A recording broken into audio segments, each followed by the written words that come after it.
मैं हूं मोइन शेख और आप देख रहे हैं मुमरा टाइम्स। तो दोस्तों चलते हैं आज की मुख्य खबर की ओर। शरीयत में दखल-अंदाजी नहीं चलेगी, नहीं चलेगी, नहीं चलेगी। शरीयत में दखल-अंदाजी नहीं चलेगी, नहीं चलेगी, नहीं चलेगी। शरीयत में दखल-अंदाजी नहीं चलेगी, नहीं चलेगी, नहीं चलेगी। शरीयत में दखल-अंदाजी नहीं चलेगी, नहीं चलेगी, नहीं चलेगी। शरीयत में दखल-अंदाजी नहीं चलेगी, नहीं चलेगी, नहीं चलेगी। शरीयत में दखल-अंदाजी नहीं चलेगी, नहीं चलेगी, नहीं चलेगी। शरीयत में दखल-अंदाजी नहीं चलेगी, नहीं चलेगी, नहीं चलेगी। शरीयत में दखल-अंदाजी नहीं चलेगी, नहीं चलेगी, नहीं चलेगी। क्या कहना चाहेंगे आज जो धरना प्रदर्शन यहाँ पे हो रहा है, शरीयत में दखल अंदाजी की बातें हो रही है, क्या कहना चाहेंगे इस बारे में?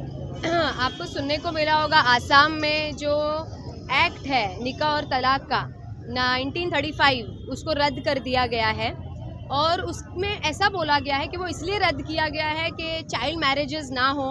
पर वो एक्ट के ज़रिए ऐसा भी बोला गया कि स्पेशल मैरिज एक्ट के तहत शादी करनी पड़ेगी, जिसका मतलब है कि काजी के पास नहीं जाना है, खुतबा नहीं होगा। खुतबा नहीं होगा तो निकाह कैसे होगा, और निकाह के हिसाब से नहीं करेंगे तो मेहर कैसे दिया जाएगा। अभी आपको पता है कि मेहर जो है वो लड़की का हक होता है। काफ़ी लोग मेहर उसको ऑन द स्पॉट दे देते हैं, काफ़ी लोग मेहर जो है वो डिवोर्स के बाद के लिए देते हैं। वो जो रकम होती है उस पर सिर्फ महिला का हक होता है, तो वो भी जो है वो भी एंगल चला गया। अब काजी जिनके पास जाते थे निकाह के लिए, जो खुतबा होता था, काजी जिनके पास जाते थे निकाह के लिए, उनको कुछ हदिया दी जाती थी निकाह के बाद, जो उनका रोज़गार होता था। अभी रोज़गार भी नहीं रहेगा उनके पास। और बाबा साहेब अम्बेडकर ने हमको ये हक दिया है कि हम जिस भी धर्म के हम उसके हिसाब से शादी कर सकते हैं, तो फिर ये किस चीज़ के लिए किया गया?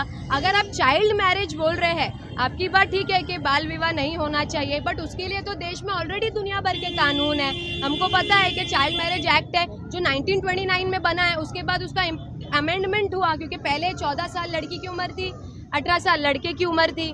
फिर उसके बाद उसको इंडिपेंडेंस के बाद अमेंड किया गया, 15 साल लड़की की उम्र कर दी गई, 18 साल लड़के की उम्र कर दी गई। फिर 1978 में फिर दोबारा उसको अमेंड किया गया, 18 साल लड़की की उम्र कर दी गई, 21 साल लड़के की उम्र कर दी गई। तो ये ऑलरेडी हमारे, और वो जब भारत देश का कानून है तो पूरे देश में कायम होगा, चाहे आसाम हो, चाहे महाराष्ट्र हो, चाहे बिहार हो, कहीं भी हो, सब जगह पे वो इम्प्लीमेंट होगा ना। तो जब ऑलरेडी चाइल्ड मैरिज को लेके लॉ है, आप उस पर अमल बजावनी करो। ये नए नए आप रद्द करना या उसको कुछ चीज़ें बनाना, आप लॉज ऐसे बना रहे हो जो इम्प्लीमेंट होंगे ही नहीं। क्योंकि शरीयत, हम तो शरीयत को मानते हैं और ज़िंदगी भर शरीयत को मान के चलेंगे इंशाल्लाह। तो ऐसे लॉ बना के मतलब नहीं है जिस पे इम्प्लीमेंटेशन ना हो।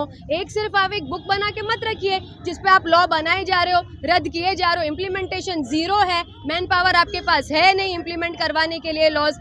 ये सिर्फ एक टैक्टिक्स है पोलराइजेशन करने का, लोगों को भटकाने का, डाइवर्ट करने का, ताकि वो अहम मुद्दों से हटके ये सारी चीज़ों में उलझे रहे। अहम मुद्दे जैसे कि इलेक्ट्रोल बॉन्ड, अहम मुद्दे जैसे कि अनएम्प्लॉयमेंट, अहम मुद्दे जैसे कि महंगाई, ये सब से हटके रहे लोग और यही सब भड़काऊ वाले टॉपिक्स में लगे रहे, एक दूसरे से भिड़ते रहे। कोई शासन को आपकी तरफ से मेमोरेंडम दिया जाएगा, इसके बाद ये जो धरने प्रदर्शन के बाद क्या रहेगा अगला कदम आपका? जी, हम इसके तहत, देखिए ये हो तो रहा है आसाम में, तो हम इसके लिए अभी आवाज़ उठा रहे हैं और इसके लिए जो भी हमको लीगली करना पड़े तो हम करेंगे। तो दोस्तों ये थी हमारी आज की खबर। इसी तरह की खबरों से अपडेट रहने के लिए देखते रहिए मुमरा टाइम्स।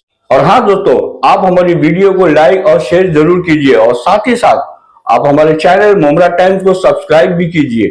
तो दोस्तों फिर मिलते हैं एक नई खबर के साथ, तब तक अपना ख्याल रखिए, सुरक्षित रहे। जय हिंद, अल्लाह हाफिज।